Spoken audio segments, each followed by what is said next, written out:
So this week on Hack Hunter, we got an amazing anonymous tip out in West Virginia, and it panned out perfectly. We found one of the worst hacks we've come across in a long time. I'm going to tag it down below if you have not seen part number 1. But that same viewer was out there looking for a great artist that could possibly do a portrait for his dog, maybe some color work as well. So stick around, we found an incredible artist out there.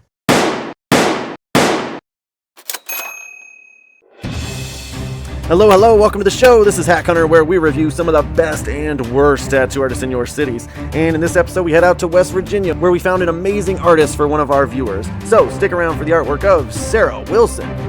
You can find her on Instagram, Sahra_tattoos. Make sure you spell Sarah correctly.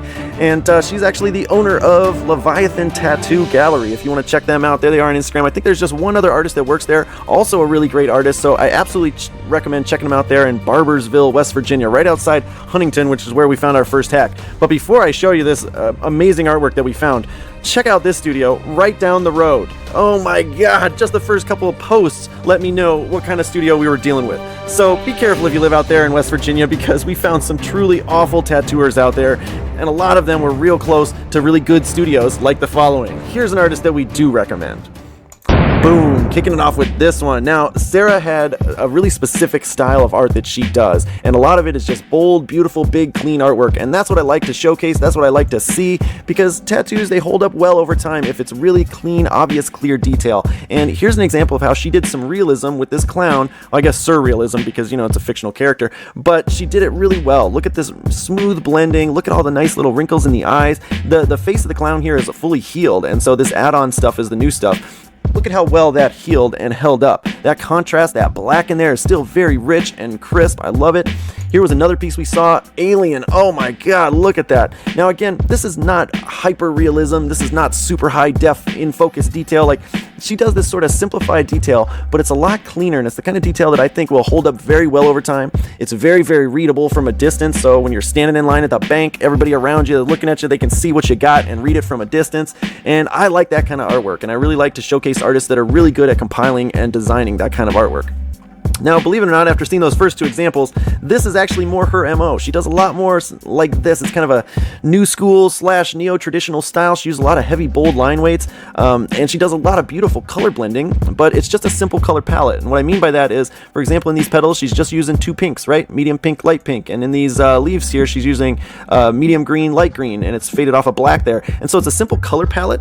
And again, that's what I liked about her artwork, is how clean and clear and crisp that detail was. Now, you get in there and you start blending a lot more colors, or some artists like to get real tricky with it, and sometimes it doesn't hold up quite as well. It's a lot more damage to the skin, and so she's found a great way to put amazing detail in there without overworking or damaging the skin too much.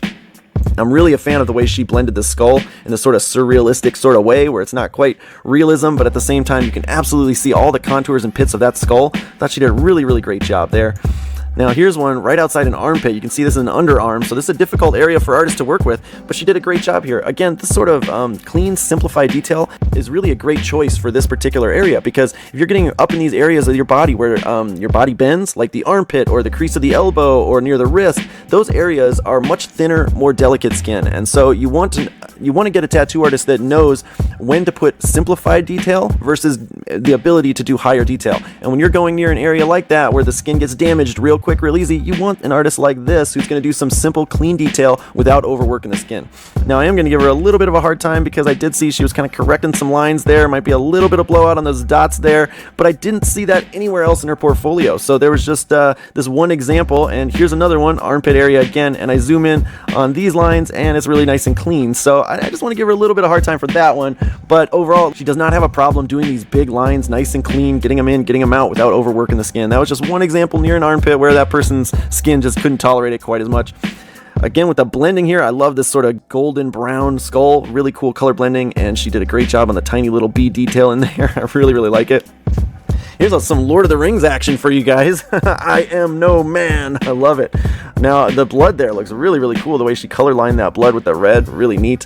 And that blending off the opaque grays that she used in this steel mask, really, really smooth blends.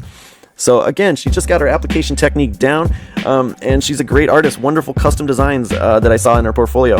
Now, she just opened her studio back in 2020, and it looks like she's been doing great ever since. Even with smaller pieces like this, customers come in with a smaller, simpler piece. This little Edgar Allan Poe here with the little raven on his shoulder. I was a big fan. But even with pieces like this, she knocks it out of the park. She takes her time. She does a good job. I like that she pulled out the thin line weight to give him a couple little frizzy hairs there. So a lot of really high quality work, and I strongly recommend checking them out if you guys live out there in West Virginia. Sahra Wilson absolutely goes on our approved list. Go check her out at Leviathan Tattoo Gallery. Now, if you haven't seen part number 1, go check it out for sure. Otherwise, here's some more of her artwork if you want to see it. Otherwise, we'll see you in the next city, guys. Bye-bye.